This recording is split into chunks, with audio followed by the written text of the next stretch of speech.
Hi dears, NEET എക്സാമിനേഷനെ പോലെ തന്നെ ഒരു ഇമ്പോർട്ടൻ്റ് ആയിട്ടുള്ള ഒരു എക്സാമാണ് ഐക്കർ എൻട്രൻസ് എക്സാമിനേഷൻ. ഇപ്പം MBBS BDS സീറ്റ് കിട്ടിയിട്ടില്ലെങ്കിൽ കുട്ടികൾ ആഗ്രഹിക്കുന്ന ഒരു കോഴ്സാണ് അഗ്രികൾച്ചർ കോഴ്സുകൾ. ഓൾ ഇന്ത്യ ലെവലിലെ വിവിധ തരം യൂണിവേഴ്സിറ്റികളുടെ കോളേജുകളിലേക്കുള്ള അഡ്മിഷന് വേണ്ടിയാണ് ഐക്കർ ടെസ്റ്റ് നടത്തുന്നത്. ഇപ്പൊ കേരളത്തിലെ അഗ്രികൾച്ചർ യൂണിവേഴ്സിറ്റി ഓഫ് തൃശ്ശൂരിൽ ഇതിന് 42 സീറ്റുകളുണ്ട്. അതായത് തൃശ്ശൂരിലാണ് 42 സീറ്റുകളുള്ള ഐക്കർ എൻട്രൻസ് എക്സാമിനേഷനിലൂടെ നമുക്ക് ഓൾ ഇന്ത്യ ലെവലിലൂടെ അഡ്മിഷൻ ലഭിക്കുന്നത്.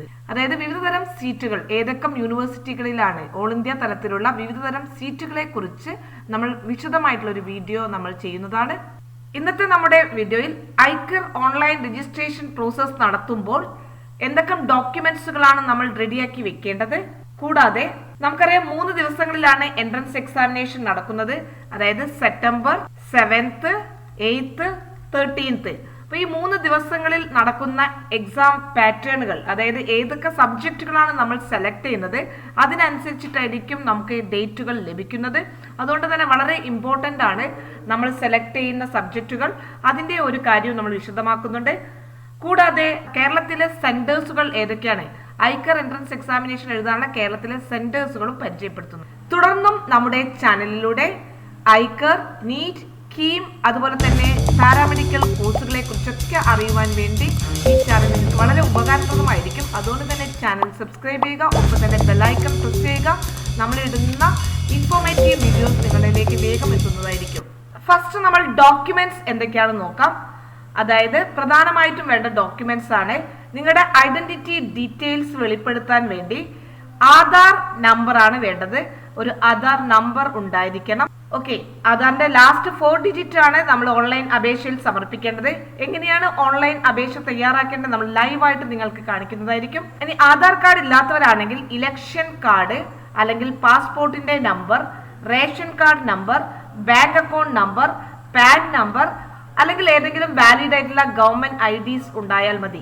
അപ്പൊ അധിക കുട്ടികളുടെ കയ്യിലും ആധാർ ഉണ്ടായിരിക്കും. അപ്പൊ ഇത് മതി.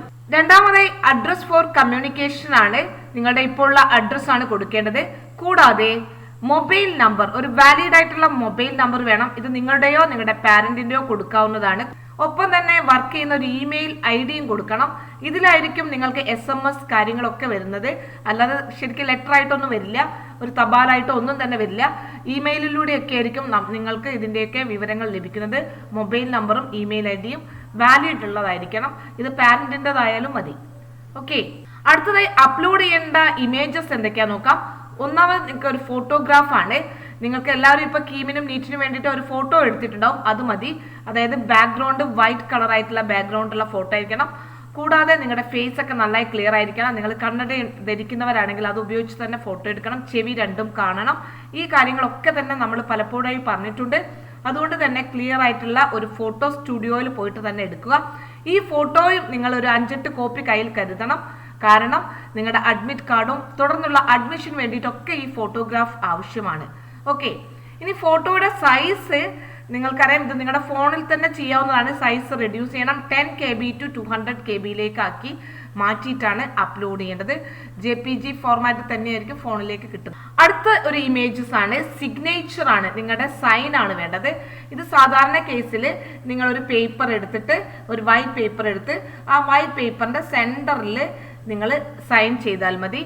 എന്നിട്ട് നിങ്ങൾ നന്നായിട്ടൊരു ഫോട്ടോ എടുത്ത് അതിന്റെ സൈസ് 4 KB to 30 KB മാറ്റാം. ഇതെല്ലാം ഫോണിലും ചെയ്യാൻ പറ്റും. ഈ സൈസ് റെഡ്യൂസ് ചെയ്യുന്നത് വലിയ സംഭവമൊന്നുമല്ല. ഇതെല്ലാ കുട്ടികൾക്കും അറിയാൻ പറ്റുന്ന ഒരു കാര്യമാണ്. അത് JPG ഫോർമാറ്റ് തന്നെയായിരിക്കും. മൂന്നാമതായിട്ട് വേണ്ട ഒരു ഇമേജ് ആണ് തമ്പ് ഇംപ്രഷൻ ആണ്. ഇപ്പൊ നീറ്റിന് ചെയ്തവർക്കൊക്കെ അറിയാവുന്നതാണ്. ഇത് നിങ്ങൾക്ക് വീട്ടിൽ തന്നെ ചെയ്യാവുന്നതാണ്. ഇപ്പൊ നമ്മൾ സീലൊക്കെ ചെയ്യുന്ന ഒരു മഷി ഉണ്ടല്ലോ, ഒരു പാഡ്, ആ പാഡിന്റെ അകത്ത് നിങ്ങളുടെ മെയിൽ ആണെങ്കിൽ ലെഫ്റ്റ് ആണ് വേണ്ടത്, ഫീമെയിൽ ആണെങ്കിൽ റൈറ്റ് തമ്പാണ് വേണ്ടത്. ആ ഒരു പേപ്പർ എടുത്തിട്ട് നിങ്ങളൊരു വൈറ്റ് പേപ്പറിന്റെ അകത്ത് ഇതുപോലെ ഒരു വൈറ്റ് പേപ്പറിൽ ഇങ്ങനെ ആ തമ്പ് അവിടെ അടയാളം വെക്കുക.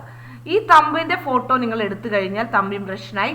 അതിന്റെ സൈസ് നോക്കുക, 3 KB to 30 KB ആണ് ഇതിന്റെ സൈസ് വേണ്ടത്. ഇത് JPG ഫോർമാറ്റിൽ തന്നെ വേണം. അപ്പൊ ഈ 3 കാര്യങ്ങളാണ് പ്രധാനമായിട്ടും നിങ്ങൾ ആദ്യം തയ്യാറാക്കി വെക്കേണ്ടത്. ഫോട്ടോ വേണം, സിഗ്നേച്ചർ വേണം, തമ്പ് ഇംപ്രഷൻ വേണം. ഓക്കെ, വേറെ നിങ്ങളുടെ സർട്ടിഫിക്കറ്റുകൾ കാര്യങ്ങൾ ഒന്നും തന്നെ ഇപ്പോൾ അപ്ലോഡ് ചെയ്യേണ്ട കാര്യമില്ല. ഈ കാര്യങ്ങൾ മാത്രം മതി. പിന്നെ വേണ്ടത് ബാങ്ക് അക്കൗണ്ട് ഡീറ്റെയിൽസ് ആണ്. പേയ്മെന്റ് ചെയ്യാൻ വേണ്ടിയിട്ട് നിങ്ങളുടെ അക്കൗണ്ടിൽ തന്നെ നമുക്ക് ഓൺലൈൻ പേയ്മെന്റ് നടത്താവുന്നതാണ്. ഇത്രയും കാര്യങ്ങളാണ് പ്രധാനമായിട്ടും വേണ്ട ഡോക്യുമെന്റ്സുകൾ. ബാക്കി എല്ലാ കാര്യങ്ങളും നമ്മുടെ കയ്യിൽ ഉണ്ടായിരിക്കണം. നമുക്കറിയാം OBC നോൺ ക്രിമിനൽ റിസർവേഷൻ ഉണ്ട്, അതുപോലെ EWS റിസർവേഷൻ ഉണ്ട്, SC/ST റിസർവേഷൻസ് ഒക്കെ ഉണ്ട്. ഇപ്പൊ റിസർവേഷൻ ആഗ്രഹിക്കുന്ന കുട്ടികൾ അവരുടെ സർട്ടിഫിക്കറ്റുകൾ തയ്യാറാക്കി വെക്കേണ്ടതാണ്. അത് എവിടെ നിന്നാണെന്ന് പറഞ്ഞു കഴിഞ്ഞാൽ വില്ലേജ് ഓഫീസിൽ നിന്നല്ല വാങ്ങിക്കേണ്ടത്. നീറ്റിനൊക്കെ നിങ്ങൾ വാങ്ങിക്കുന്നത് താലൂക്ക് ഓഫീസിൽ നിന്ന് തന്നെ ആയിരിക്കണം. EWS സർട്ടിഫിക്കറ്റും അതുപോലെ തന്നെ നോൺ ക്രിമിനൽ സർട്ടിഫിക്കറ്റും ഒക്കെ തന്നെ തഹസിൽദാരെ കയ്യിൽ നിന്നായിരിക്കണം വാങ്ങിക്കേണ്ടത്. ഓക്കെ, അതാണ് വ്യത്യാസം. കീമിന് നിങ്ങൾ വാങ്ങിച്ച ആ സർട്ടിഫിക്കറ്റ് പോരാ, അതെല്ലാം മാറ്റി വാങ്ങിക്കണം. നീറ്റിന് വാങ്ങിച്ചതാണെങ്കിൽ അത് മതി, അല്ലെങ്കിൽ JEക്ക് വാങ്ങിച്ചതാണെങ്കിൽ അത് മതി, അല്ലാതെ നിങ്ങൾ കീമിനുള്ളത് പറ്റില്ല. അപ്പൊ ഇത് പ്രത്യേകം ശ്രദ്ധിക്കുക. അപ്പൊ ആ സർട്ടിഫിക്കറ്റുകളൊക്കെ നിങ്ങളുടെ കയ്യിൽ കരസ്ഥമാക്കി വെക്കുക. ഇപ്പോൾ അത് നിങ്ങൾ ആ ഭാഗം ചോദിക്കുമ്പോൾ ടിക്ക് ചെയ്ത് കൊടുത്താൽ മതി. സർട്ടിഫിക്കറ്റുകൾ ഒന്നും തന്നെ അപ്ലോഡ് ചെയ്യുകയോ ICAR ഓഫീസിലേക്ക് അയക്കുകയോ ഒന്നും വേണ്ട. ഓക്കെ, ഇതാണ് നമ്മുടെ ഒന്നാമത്തെ കാര്യം. ഇനി നമുക്ക് രണ്ടാമത്തെ കാര്യം, ഏതൊക്കെ സെന്റേഴ്സുകളാണ് നമുക്ക് സെലക്ട് ചെയ്യാനുള്ളത്. നമ്മുടെ കേരളത്തിലുള്ള കുട്ടികൾക്കുള്ള സെന്റേഴ്സുകളൊന്നും ഞാൻ പറഞ്ഞുതരാം. കേരളത്തിലുള്ള സെന്റേഴ്സുകൾ ആലപ്പുഴ അല്ലെങ്കിൽ ചെങ്ങന്നൂറാണ്. ഇതിന്റെ കോഡും നമ്മൾ നോട്ട് ചെയ്ത് വെക്കേണ്ടതാണ്. എറണാകുളം, അങ്കമാലി, മൂവാറ്റുപുഴ എല്ലാത്തിനും ഒരു കോഡ് തന്നെയാണ്. ഇതിൽ ഏതെങ്കിലും ഒരു സെന്ററാണ് സെലക്ട് ചെയ്യാൻ പറ്റുക. പിന്നെ ഇടുക്കി ഉണ്ട്, കണ്ണൂർ, കാസർഗോഡ്, കൊല്ലം, കോട്ടയം, കോഴിക്കോട്, മലപ്പുറം, പാലക്കാട്, പത്തനംതിട്ട, തിരുവനന്തപുരം, തൃശൂർ. ഇതാണ് നമ്മുടെ പ്രധാനപ്പെട്ട ജില്ലകൾ. അതിന്റെ കോഡുകളും ഇവിടെ കൊടുത്തിട്ടുണ്ട്. ഇത് നമ്മൾ ഓൺലൈൻ അപേക്ഷ തയ്യാറാക്കുമ്പോൾ അവിടെ നമ്മൾ ടൈപ്പ് ചെയ്ത് കൊടുക്കേണ്ടതാണ്. അപ്പൊ അത് നിങ്ങൾ ഇത് മനസ്സിലാക്കി വെക്കുക. പ്രോസ്പെക്ടസിൽ പേജ് നമ്പർ 38 ഈ ഒരു വിവരങ്ങൾ ഉള്ളത്. ഇനി നമ്മുടെ എക്സാമിനേഷൻ പാറ്റേൺ തീർത്തും കമ്പ്യൂട്ടർ ബേസ്ഡ് ടെസ്റ്റ് ആണ്, അതായത് ക്ലിക്ക് ടെസ്റ്റ് ആണ്. 2.5 മണിക്കൂറാണ് ഡ്യൂറേഷൻ. 150 ക്വസ്റ്റ്യൻസ് ആണുള്ളത്. മൾട്ടിപ്പിൾ ചോയ്സ് ക്വസ്റ്റ്യൻ ആയിരിക്കും. 4 ഓപ്ഷൻസ് ഉണ്ടാകും. ഓരോന്നിനും 4 മാർക്ക് വീതമാണ്. തെറ്റായ ചോദ്യത്തിന് നെഗറ്റീവ് മാർക്ക് ഉണ്ട്. -1 ആണ് negative mark. Okay, English and ഹിന്ദിയിലുള്ള ക്വസ്റ്റ്യൻ പേപ്പർ ഉണ്ടാവും. ക്വസ്റ്റ്യൻ പേപ്പർ സെലക്ട് ചെയ്യുമ്പോൾ ഈ കോമ്പിനേഷൻ വളരെ പ്രധാനപ്പെട്ടതാണ്. എന്താണ് ഈ കോമ്പിനേഷൻ? അതായത് നിങ്ങൾ +2 ലെവലിൽ ഏതാണോ പഠിച്ചിരിക്കുന്നത്, അതായത് PCB physics, chemistry, biology combination ആണെങ്കിൽ നിങ്ങൾക്ക് ഈ ഒരു ക്വസ്റ്റ്യൻ പേപ്പർ സെലക്ട് ചെയ്യാവുന്നതാണ്. ഇത് പ്രത്യേകം ശ്രദ്ധിക്കണം. നിങ്ങളുടെ ഓപ്റ്റ് ചെയ്യുന്ന ചോയ്സ് ഏതാണോ അതിനനുസരിച്ചുള്ള ചോദ്യങ്ങളായിരിക്കും നിങ്ങൾക്ക് ഉണ്ടാവുന്നത്. അതായത് ഓരോന്നും ഫിസിക്സിൽ 50 ചോദ്യം, കെമിസ്ട്രിയിൽ 50 ചോദ്യം, ബയോളജിയിൽ 50 ചോദ്യങ്ങളാണ് ഉണ്ടാവുന്നത്. അങ്ങനെ മൊത്തം 150 ചോദ്യങ്ങളായിരിക്കും ഉണ്ടാവുന്നത്. അപ്പൊ നിങ്ങൾ ഓപ്റ്റ് ചെയ്യുന്നത് ഫിസിക്സ്, കെമിസ്ട്രി, മാത്സ് ആണെങ്കിൽ ഇതിലായിരിക്കും ചോദ്യങ്ങൾ നിങ്ങൾക്ക് വരുന്നത്. നിങ്ങൾ ഓപ്റ്റ് ചെയ്യുന്നത് ഫിസിക്സ്, കെമിസ്ട്രി, അഗ്രികൾച്ചർ കോഴ്സ് ആണെങ്കിൽ PCA കോമ്പിനേഷൻ ആണ്, അതിലായിരിക്കും നിങ്ങൾക്ക് ചോദ്യങ്ങൾ. ഇനി ABC കോമ്പിനേഷനും ഉണ്ട്, അതായത് അഗ്രികൾച്ചർ, ബയോളജി, കെമിസ്ട്രി കോമ്പിനേഷൻ. ഇപ്പൊ ബയോളജി കുട്ടികളാണ് പഠിച്ചതെങ്കിൽ നമ്മുടെ സാധാരണ +2 ഫിസിക്സും കെമിസ്ട്രിയും ബയോളജിയും മാത്സും പഠിച്ചിട്ടുണ്ടാവും.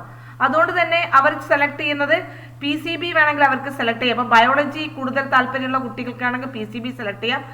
ഇനി മാത്സിനാണ് കൂടുതൽ താല്പര്യമെങ്കിൽ അവർ PCM സെലക്ട് ചെയ്യാം. ഈ ഒരു 2 ഓപ്ഷൻസുകളാണ് ബയോളജി സ്റ്റുഡൻസിന് സെലക്ട് ചെയ്യാവുന്നത്. പിന്നെ വരുന്ന ഒരു കോമ്പിനേഷൻ ആണ് PCA അഗ്രികൾച്ചർ. ഇത് VHSC പഠിച്ച കുട്ടികൾക്കൊക്കെ ഈ ഒരു കോമ്പിനേഷനിൽ പഠിച്ചിട്ടുണ്ടാവും. അഗ്രികൾച്ചർ വിഷയം ഒരു +2 ഒരു സബ്ജക്റ്റായി പഠിച്ചവരുണ്ടാവും. അവർക്ക് ഫിസിക്സ്, കെമിസ്ട്രി, അഗ്രികൾച്ചർ എടുക്കാവുന്നതാണ്. ഇനി അപൂർവ കോമ്പിനേഷൻ ആണ് ABC കോമ്പിനേഷൻ, അതായത് ബയോളജി, കെമിസ്ട്രി, അഗ്രികൾച്ചർ. ഇതും VHSCയിലുള്ള കുട്ടികൾക്കായിരിക്കും കൂടുതലായിട്ടും ഇത് സെലക്ട് ചെയ്യാൻ സാധിക്കുന്നത്. ഓക്കെ, അപ്പൊ ഇത് നിങ്ങൾ പ്രത്യേകം ശ്രദ്ധിക്കേണ്ടതാണ്. ഇതിന്റെ വിശദമായിട്ടുള്ള ഒരു വീഡിയോ ഞാൻ ചെയ്യുന്നതായിരിക്കും. ഓക്കെ, അപ്പൊ ഇന്നത്തെ നമ്മുടെ വീഡിയോയിൽ ഈ 3 കാര്യങ്ങളാണ്: ഡോക്യുമെന്റ്സുകൾ, എക്സാം പാറ്റേൺ, ലിസ്റ്റ് ഓഫ് സെന്റേഴ്സുകളാണ് നമ്മൾ പരിചയപ്പെടുത്തിയത്. നമ്മുടെ അടുത്ത വീഡിയോയിൽ ഓൾ ഇന്ത്യ ലെവലിലുള്ള കോളേജുകൾ, അതിന്റെ ഫീസുകൾ, കൂടാതെ ഇത് എങ്ങനെ ഓൺലൈനായിട്ട് അപേക്ഷ സമർപ്പിക്കാം, ഈ കാര്യങ്ങളൊക്കെ തന്നെ ലേറ്റസ്റ്റ് ആയിട്ടുള്ള അപ്ഡേറ്റ്സുകളായി നമ്മുടെ വീഡിയോയിലൂടെ അപ്ലോഡ് ചെയ്യുന്നതായിരിക്കും. അതുകൊണ്ട് തന്നെ നിങ്ങൾക്ക് ഇൻഫോർമേറ്റീവായ വീഡിയോ ലഭിക്കുവാൻ വേണ്ടി ചാനൽ സബ്സ്ക്രൈബ് ചെയ്യുക. ഒപ്പം തന്നെ ലൈക്ക് ചെയ്യുക. ലൈക്ക് നമുക്കൊരു മോട്ടിവേഷനാണ്. Thank you for watching.